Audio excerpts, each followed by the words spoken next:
시험지를 우연치 않게 보게 되었습니다. 그 친구의 시험지 역시 아주 원본이 깨끗하게 잘 보존이 되어져 있었습니다. 순간 그래서 나만 백지가 아니구나 마음으로 위안을 얻으면서 시험지를 앞으로 전달해 제출을 했습니다. 시간이 좀 흐르고 또 난 후에 이제 그 친구와 함께 이야기를 나누었습니다. 근데 그 친구도 사실 아는 것이 하나도 없어서 이제 이리저리 분위기를 살피고 있는데 마침 저를 보게 되었다고 합니다. 그리고 제가 한숨 쉬고 있는 것만을 보면서 저 친구도 나와 같구나 생각을 하면서 자신 또한 저를 바라보면서 위로를 얻었다라는 그런 이야기를 나중에 하면서 가장 친한 친구가 되었습니다.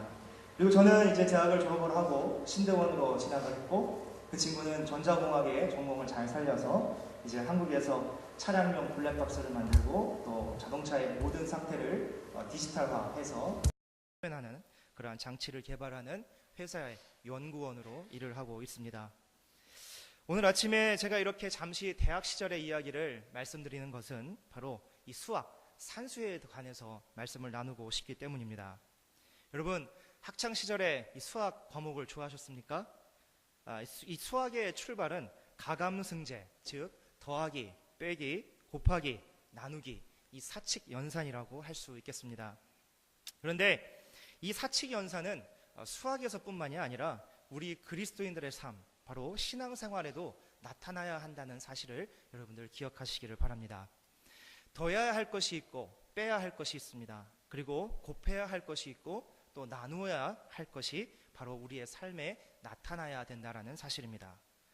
따라서 오늘 말씀의 제목을 신앙생활의 사칙연산이라고 정하고 함께 말씀을 나누고자 하는 것입니다. 이 시간 말씀을 들으시면서 내 신앙생활 가운데 내가 더해야 될 것과 내가 빼야 할 것들, 그리고 곱해야 할 것들, 그리고 나눠야 할 것들이 무엇인지 깨달아 알게 되시는 알게 되시기를 주님의 이름으로 이 시간 축원해 드립니다. 먼저 오늘 본문 말씀의 배경에 대해서 함께 살펴보도록 하겠습니다. 베드로 전서는 교회에 대한 외적인 박해에 대한 경계를 기록하고 있다면 이 베드로 후서는 교회 안에 있는 이단에 대해서 경계하기 위해서 쓰여진 그러한 말씀이 되는 것입니다. 당시 유행하던 종교적 사조가 있었습니다. 그것은 영혼만 귀한 것이요 또 육체는 하찮은 것이니 육체로 어떤 죄를 지어도 구원에는 관계없다라는 그러한 생각이, 그러한 사상이 그 교회 안에 널리 퍼지고 있었습니다. 그것을 바로 영지주의라고 부르게 되는 것입니다. 이렇게 영지주의자들이 교회를 어지럽히기 시작을 했습니다. 이러한 것에 대해서 사도 베드로는 종말과 심판을 염두에 두고 거룩한 생활을 할 것에 대해서 강조하고 있는 것이 바로 이 베드로 후서에 나타난 말씀이 되는 것입니다. 특별히 거룩한 생활 가운데 지식, 알미라는 것을 강조하게 되는데 이 지식과 알미라는 단어가 이 베드로 후서에는 무려 16번이나 등장하고 있는 것을 볼 수 있게 됩니다. 무엇을 아는 지식에 관한 말씀을 하고 있는 것이겠습니까? 오늘 본문 앞선 2절의 말씀에 보면 하나님과 우리 주 예수를 알므로 은혜와 평강이 너희에게 더욱 많을지어다 라고 말씀을 하고 있는 것입니다. 주님을 아는 온전한 지식이 있다면 바로 우리의 삶에 은혜와 평강이 넘치게 될 것이라는 것을 강조하면서 이제 5절 말씀부터는 그 삶의 실천, 구체적인 삶의 실천에 대해서 말씀을 하고 있는 것을 우리는 보게 되는 것입니다. 주님을 알고 행하는 그런 올바른 삶, 바로 그리스도인들의 삶에 더해야 할 것과 빼야 할 것들, 더불어 배나 더해야 할 것들, 그리고 나눌 것을 알고 실천하는 그러한 삶이 바로 거룩한 삶이요 또 복된 삶인 줄로 여러분들 알고 믿으시기를 바랍니다. 그렇다면 먼저 더해야 하는 삶은 무엇인지 함께 말씀을 나누도록 하겠습니다. 우리 신앙인의 삶에 더해야 될 것이 있습니다. 7절 말씀에 그것이 결론적으로 나타나고 있는데 우리 함께 7절 말씀을 다시 한번 읽어보도록 하겠습니다. 7절 말씀입니다. 시작. 경건의 형제 우애를 형제 우애에 사랑을 더하라. 아멘. 여러분, 우리가 알고 있는 이 십자가 또 알고 있는 수학에서의 더하기의 기호는 바로 비슷한 모양으로 가지고 있습니다. 이 십자가를 자세히 바라보면 수직, 수평의 관계가 명확하게 드러나고 있습니다. 수직은 무엇을 말합니까? 하나님과 나와의 관계를 말하고 있는 것입니다.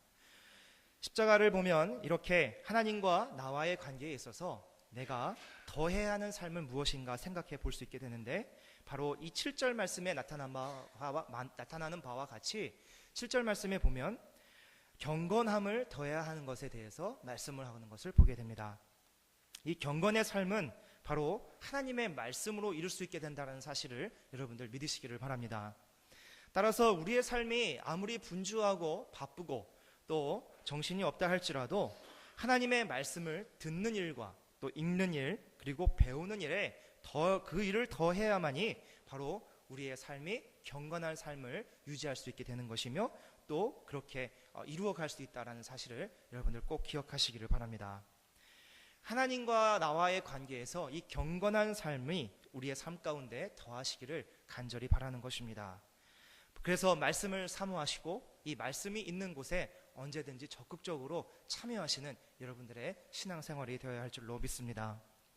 이렇게 하나님과의 관계가 수직적으로 이루어지는 삶이라면 십자가의 모양에서 수평으로 놓여진 것은 바로 오늘 사도 베드로가 말하는 형제 우애, 즉 이웃사랑에 관한 것이라고 말씀을 할 수 있겠습니다. 예수님은 이 땅에 오셔서 우리와 하나님과의 관계를 회복시키셨습니다.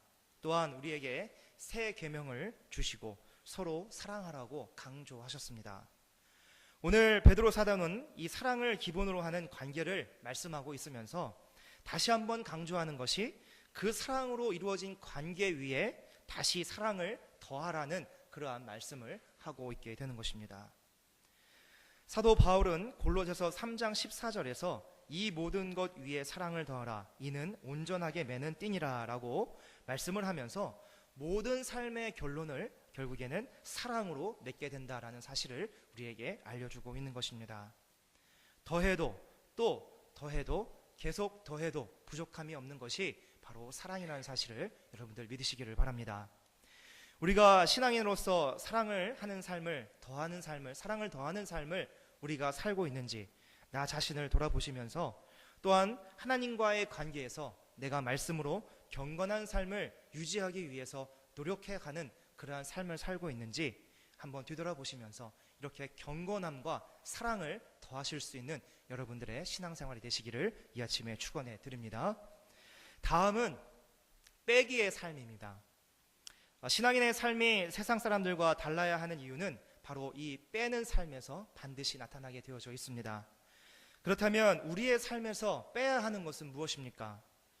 더해야 하는 것이 경건함과 사랑이라면 빼야 하는 것은 바로 악이라는 모양을 가진 것들입니다. 데살로니가 5장 22절의 말씀을 보면 악은 어떤 모양이라도 버리라 라고 말씀을 하고 있습니다. 악의 모양은 말로 다 알 수 없을 정도로 많은 여러 가지 존재로 있지만, 이 아침에 제가 여러분들에게 드리고 싶은 말씀은 바로 이기적인 자아를 빼내어 버리자라는 말씀입니다. 자기 개발 분야의 세계적인 대가 웨인 다이어가 쓴 책 60인의 현인들에게 배우는 하루 경영이라는 그러한 책이 있습니다. 그 책의 내용 가운데 이기적 자아에 관련된 글에 대한 내용을 보면, 이기적인 자아는 자신이 항상 옳은 존재이기를 원한다라고 기록을 하고 있습니다. 또한 이기적인 자아는 누구와도 연결되어 있지 않고 모든 사람과 경쟁을 하고 있기 때문에 자신의 존재는 어떤 누구보다도 더 나은 상태에 있어야만 한다라고 생각을 한다고 합니다. 그 결과 더 많은 것을 가져야 되고 더 비싼 것을 가지려고 싸우고, 또 누군가를 패배시킬 수 있을 때와 자신이 한껏 인간의 가치로서 높아질 때 이기적 자아가 기분이 좋아지는 가장 그러한 상태가 된다라는 말을 기록해 놓은 것을 그 책에서 볼 수 있습니다. 여러분, 이것을 무엇을 말하는 것이겠습니까? 이기적인 자아는 결국에는 내가 판단의 기준이요, 또 내가 더 나은 삶을 사는 자요, 내가 인간다운 삶을 살고 있는 자라는 그러한 착각에 빠져 있는 자신이라는 것을 우리에게 말해주고 있는 것입니다. 야고보서 3장 16절의 말씀에 이제 현대인의 성경으로 기록되어져 있는 그 말씀의 내용을 보면, 시기와 이기적인 욕망이 있는 곳에는 혼란과 온갖 악한 일이 있을 뿐입니다 라고 기록을 하고 있습니다. 또한 디모데후서 2장 23절의 말씀에 보면 어리석고 무식한 변론을 버리라, 이에서 다툼이 나는 줄 알미라 라고 말씀을 하고 있는 것입니다. 결국에는 이기적인 자아를 앞세우는 곳에서는 다툼과 혼란만이 있게 된다라는 사실을 우리는 알아야 되는 것입니다. 오늘 이 아침에 내 삶에 빼어내어야 할 것은 바로 내 중심, 내 생각, 내 판단을 빼어내버리시고 그 자리에 예수님의 생각, 또 예수님의 마음이 심어질 수 있기를 간절히 바라는 것입니다. 여러분, 예수님의 생각은 바로 사랑과 용서입니다. 이런 사랑과 용서의 마음을 채우시고 내 이기적인 자아는 빼내어 버리시는 저와 여러분들의 신앙생활이 되시기를 바랍니다. 이제 세 번째로 말씀드리는 사칙 연상 가운데 한 가지는 바로 곱해야 하는 삶입니다. 곱해야 하는 삶은 다시 말하면 배나 더 힘써야 한다라는 삶입니다. 이 설교를 준비하면서 이 곱하기 부분에서 생각나는 문장 두 가지가 있었습니다. 그 두 가지 문장은 첫 번째는 은혜 위에 은혜로라 라는 말씀과 또 갑절의 영감이라는 말씀이 저에게 생각이 났습니다. 은혜 위에 은혜로라는 말씀은 요한복음 1장 16절에 나타나 있는 말씀입니다. 우리가 예수 그리스도를 믿음으로 우리는 구원을 얻게 되어져 있습니다. 그러나 하나님의 은혜는 그 구원의 은혜로만 그치는 것이 아니라 우리의 삶에 이루어져야 하는 모든 삶의 필요에 대해서도 하나님은 채워주신다라는 그러한 말씀이 되는 것입니다. 따라서 내가 구원받은 하나님의 자녀가 됨을 믿고 확신하신다면 구원의 은혜에 우리 또한 하나님 앞에 감사의 고백이 배나 넘쳐야 될 줄로 믿는 것입니다. 우리가 하나님의 자녀이기 때문에 우리의 삶에서도 하나님이 이제 우리를 책임지신다라는 그러한 확고한 믿음을 가지시고 신앙생활 하시는 저와 여러분들의 삶이 되시기를 바랍니다. 따라서 우리의 믿음의 고백이 은혜 위에 은혜로라는 말씀과 같이 더욱더욱 곱하여져서 하나님께 영광을 올려드리시는 그러한 신앙생활이 되시기를 축원해 드립니다. 또한 이제 갑절의 영감이 우리에게도 있어야 될 줄로 믿습니다. 열왕기하 2장 8절의 말씀에 보면 엘리야가 이제 제자 엘리사에게 내가 떠나기 전 구할 것이 있으면 구하라 라는 그러한 말을 하게 됩니다. 그때 엘리사의 대답이 이러했습니다.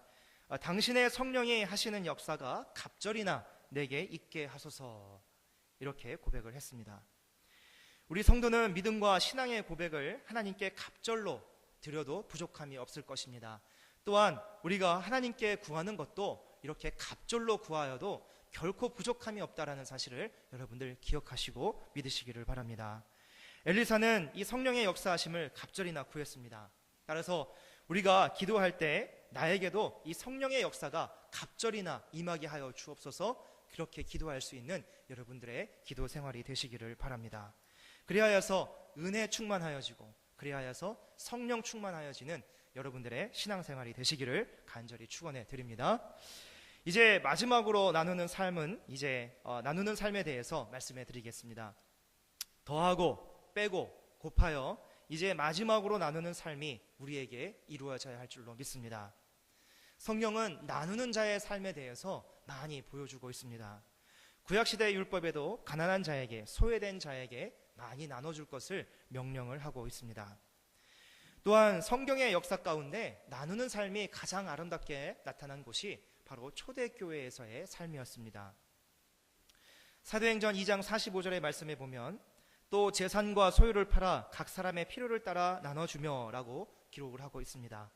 그리고 4장 35절에서도 사도들의 발 앞에 두매 그들이 각 사람의 필요를 따라 나누어 줍니다 라고 기록하고 있는 것을 보게 됩니다.